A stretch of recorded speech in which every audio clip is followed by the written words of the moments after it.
What's going on, you guys? I'm coming to you today with my top 10 X-Wing predictions for early 2018. I haven't done one of these in a while because there's still a lot of predictions that I've had out there that haven't come true or may not come true.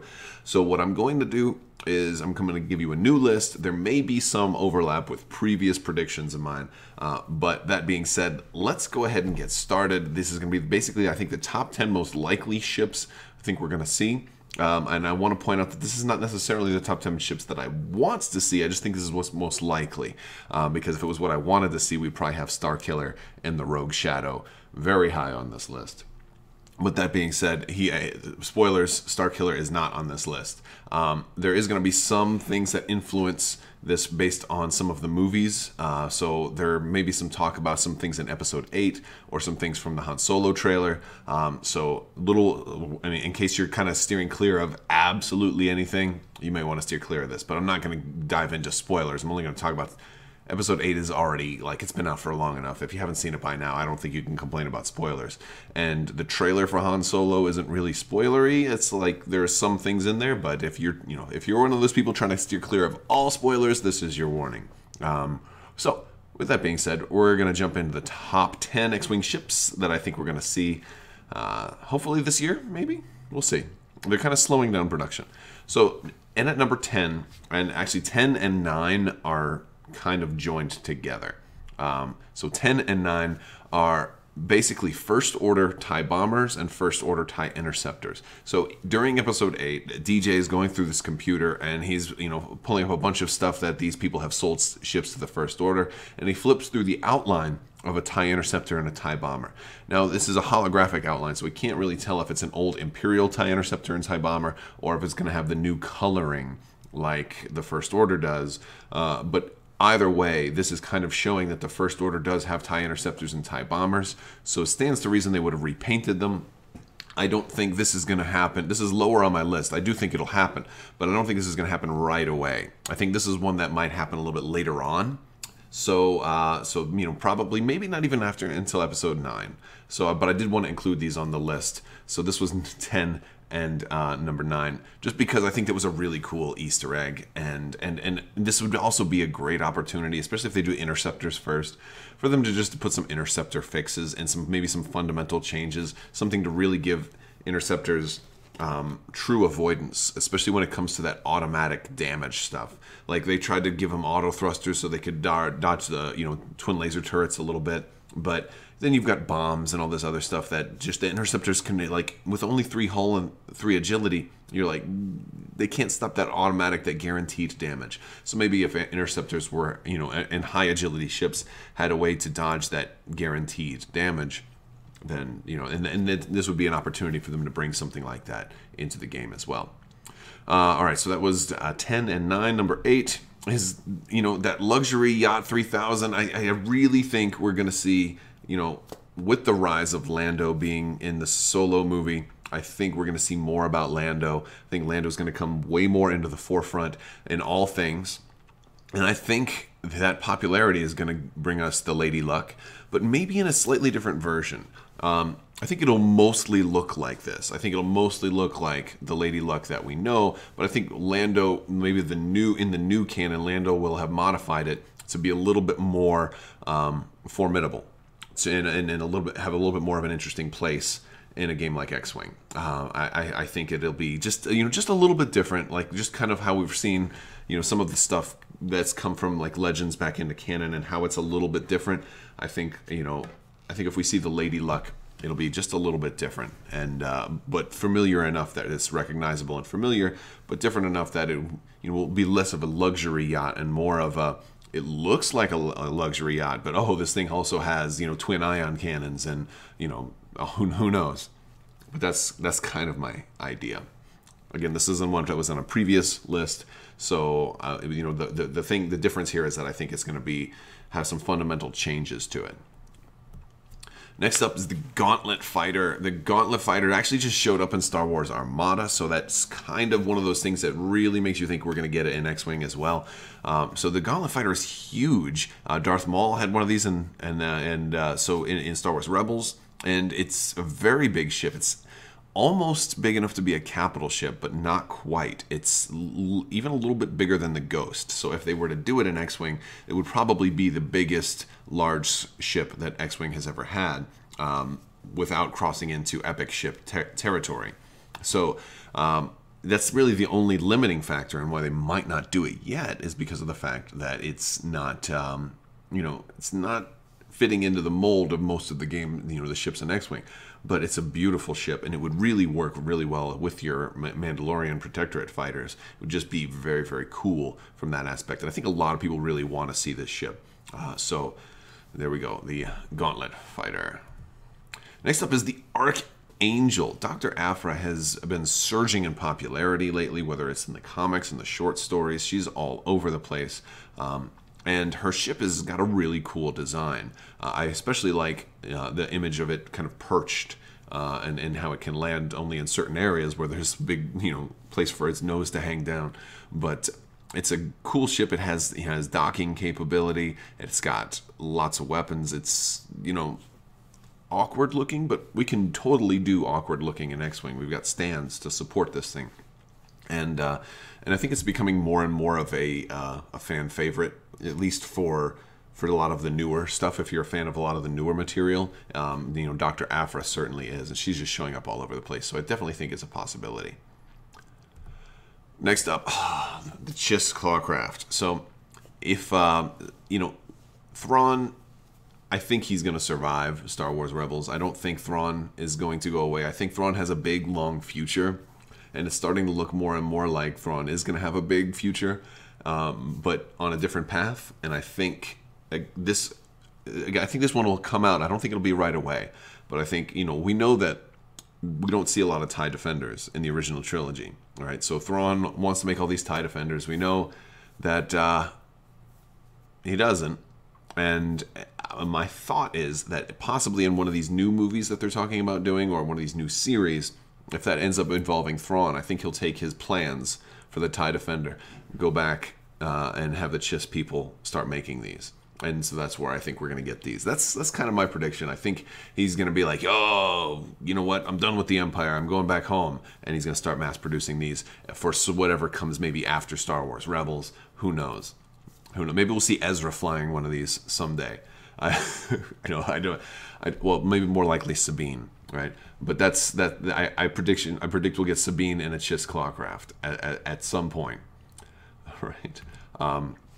Next up, the Mining Guild TIE. This one has been kind of on the radar for a while because typically anything that shows up in Star Wars Rebels shows up in X-Wing.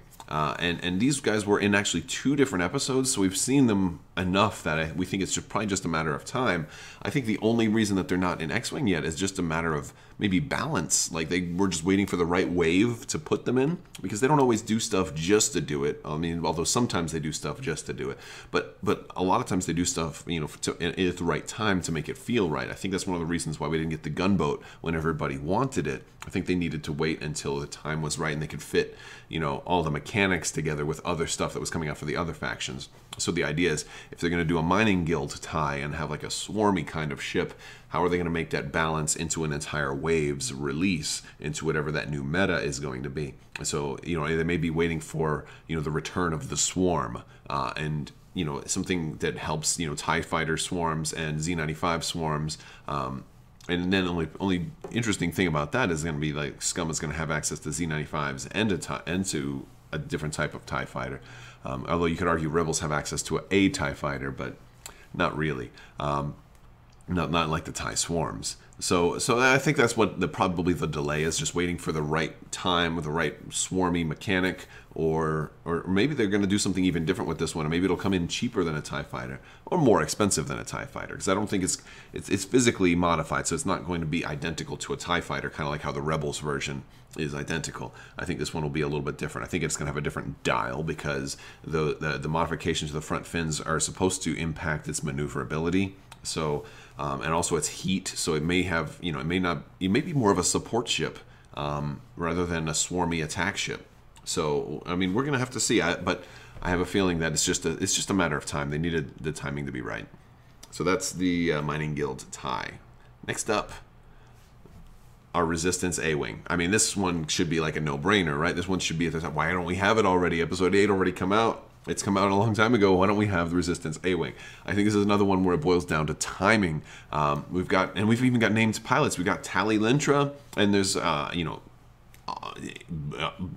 knows what other A-Wing pilots that I'm forgetting right now. But there were a lot of pilots, especially in the, in the official Episode 8 book that has all the pilots. There's a ton of, extras and stuff that got, canonized names. So they've got a wealth of pilot names for this ship. They have, a lot of screen time for this, and it's, everybody loves A-Wings, and so the T-70 was strong. I think that one of the things they're doing is they're afraid of imbalance. If they put this out there and they give it like maybe a cool title or whatever to stop people from being able to necessarily put it on the A-Wing, I think they're trying to avoid some of the pitfalls of the T-70 X-Wing. Oh, well, now any buff for the X-Wing also buffs the T-70 X-Wing. So I think they're trying to make this have a unique spot without it breaking regular A-Wings, because A-Wings do see some play.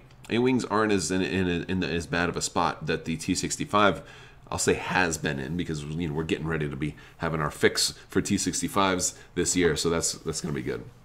But so A-Wings aren't in as bad a spot, but they probably still could use a little bit of help. So I think this is getting the balance right for how they're going to implement this is anybody's guess.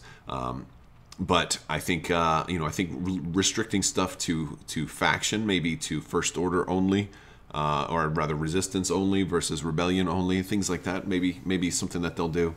But anyway, yeah. So this would be a good one. I actually really like flying Tali Lintra in Star Wars Battlefront 2. So hopefully they give her a good ability, because in that game she has some kind of regenerative ability. So what if her pilot ability let her restore a shield on a nearby ship or something like that? It would kind of fit into the whole Rebels kind of shield restoration stuff, right? Okay, next up is this I'm guessing prototype bomber. So I don't have a name for this ship yet, but this is a ship we see in the trailer for Solo, and it's it's been speculated that might be a cannon slot, where the Empire gets a cannon slot in there, but it really does look like a prototype bomber. So it might be either bomb pods or a cannon pod or something like that. But I think since they kind of focused on this new tie in the trailer, I think it's only a matter of time. We're going to get this new tie. I mean, and the ties the Empire could use a cannon slot. So if that ends up being a cannon, that'd be great. If it's another bomb, I don't know if that really functionally, if that's going to be that important. But we'll see. I mean, it could be a different take on a bomber. It could be really high pilot skill bomber that's fragile, like a PS9 bomber. Maybe we'll see something like that. Who knows? I mean, there's different things they could do with bombs. And if they're going to do that, actually, it would be interesting if it'd be a challenge, because bombs are so strong right now. So I'm kind of hoping it's not a bomb. Unless, of course, they're going to give it maybe only one bomb that it can use. Like maybe there's a unique special bomb that is for this ship only, and it can't take any regular bombs. And then this bomb kind of rewards play styles. So I think if you're going to do something like that, you need like a special bomb. So this way you don't just, because the bombs are so prevalent already that it could easily run away.